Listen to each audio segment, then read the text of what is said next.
जेब्लाबो मोजां बाथ्रा सान मोजां खामानि माव मोजाङै था मोनथिबाय।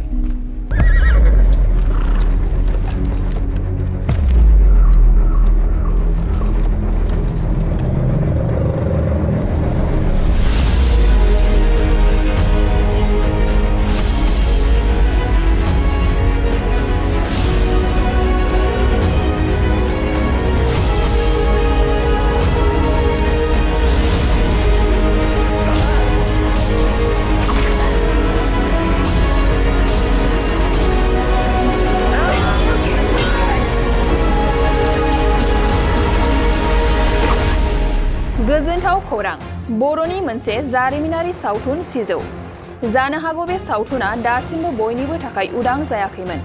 ट्रेलारखौ नायनानै जानो हागौ बयबो सुबुङा बे सावथुनखौ आबुङै नायनो नेनानै दङ। जाय सावथुना गोबांथार नेशनेल आरो इन्टारनेशनेल एवार्ड आर्जिनो हादों।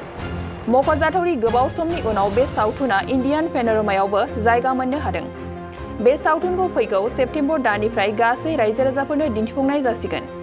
बे सावथुनखौ नायनो गोसो आरो जाय जायगायाव दिन्थिफुंनो गोसो बिथांमोना 9859090160 जानबुं अनजिमायाव जगाजग खालामहरनो हागोन।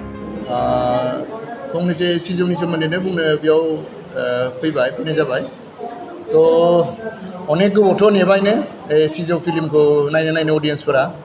थ' दा बे समा सफैबाय।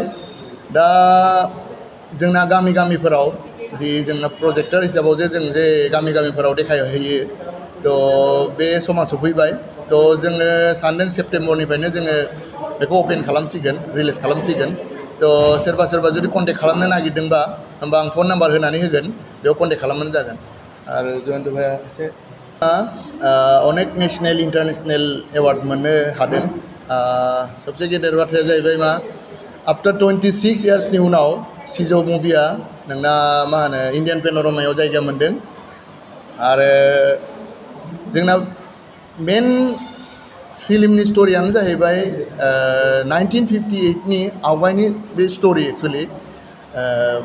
माने ओरैनोथ' भुटिया बुङो जोङो माने गंगार होननानै मिथियो आरो।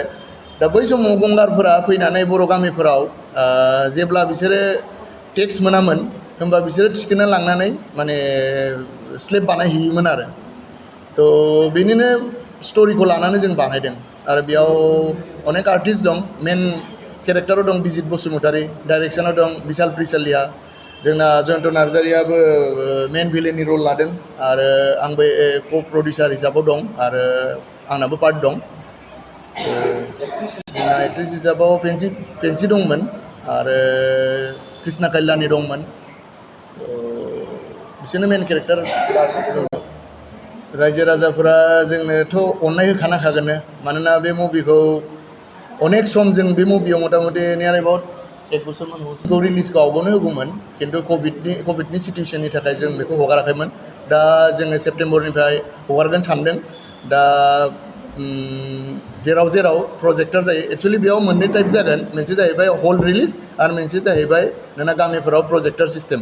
बे प्रजेक्टर सिस्टेमा अलरेडि दा बुक खालामनो हासिगोन। आरो जोङो सानदों बेयाव माने मोननै लेंगुवेजनि बानायगोन एसामिस एन्ड बर'। थ' जों दा मा होनो जाय माने नोंना मार्केटिं जाय खालामो बिसोरजों जोङो सावरायगासिनो दं।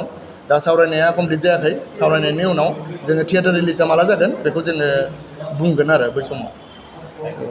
दा जिहेतु जों सेप्तेम्बराव जोङो मा होनो गामि देखायसिगोन। बेनिखायनो कन्टेक्ट नाम्बारखौ आं बेयाव होननोसै। कन्टेक्ट नाम्बारा जाहैबाय 9859090160। बे आंनिनो नाम्बार।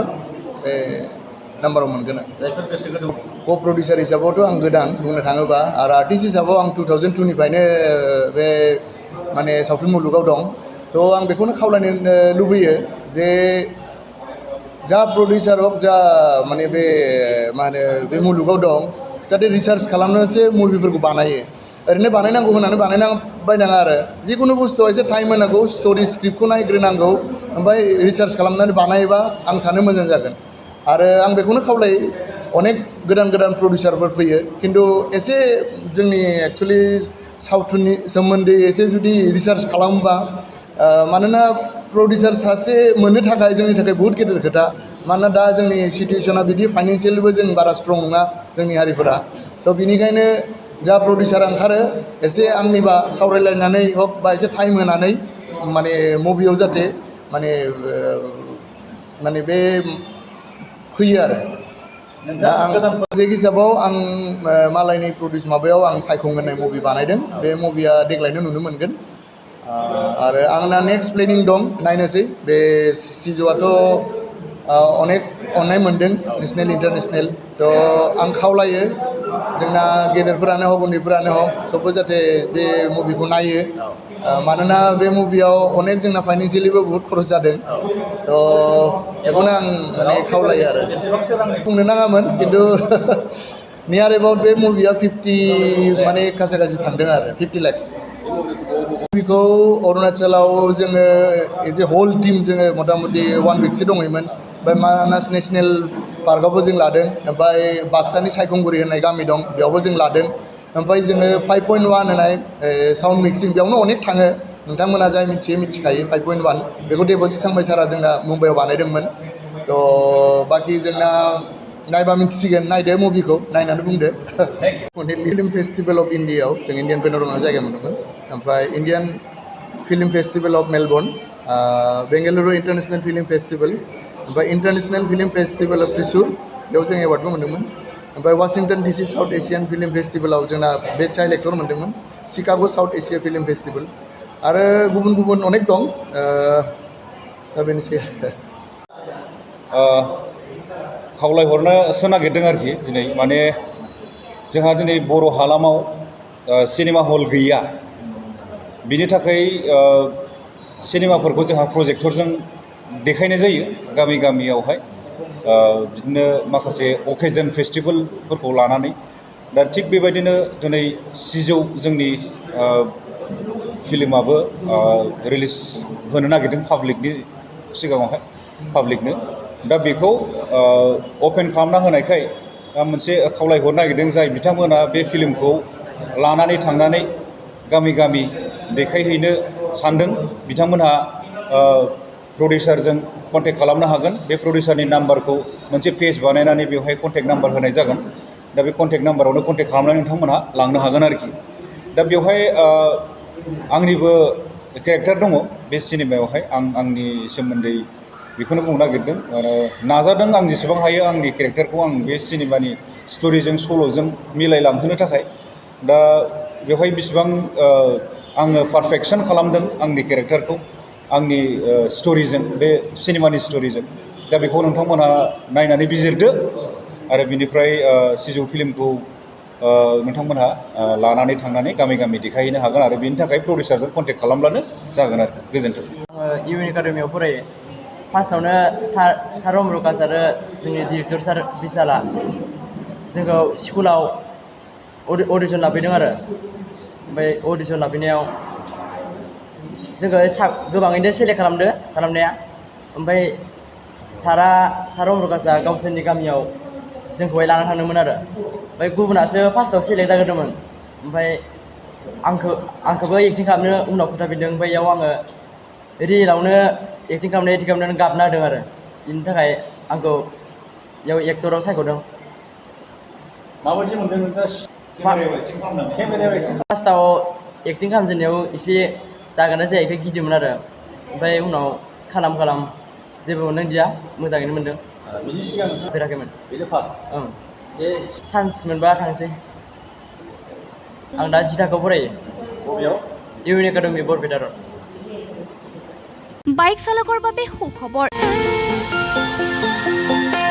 কোকৰাঝাৰৰ জিডি ৰোডৰ এক্সিছ বেংকৰ কাষত দাওহাৰু অটো এজেন্সিয়ে দিছে ভাল খবৰ দাওহাৰু অটো এজেন্সিত উপলব্ধ ধামাকা স্পেচিয়েল অফাৰ অতি কম খৰচত বাজাজৰ কেইবাটাও মডেলৰ বাইক ফাইনেন্সত লাভ কৰিব দাওহাৰু অটো এজেন্সিত বাইক লোৱাৰ সপোন পূৰণ কৰাৰ সুবৰ্ণ সুযোগ লাভ কৰিব দাওহাৰু অটো এজেন্সিত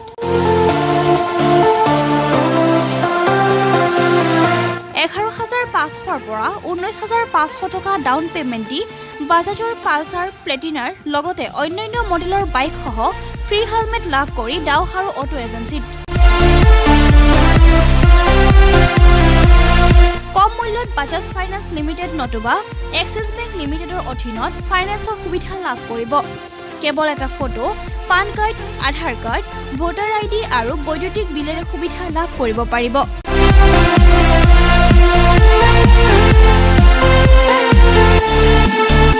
সবিশেষৰ বাবে যোগাযোগ কৰক 8473883986 অথবা 0366127050 অথবা 9957644326 নম্বৰত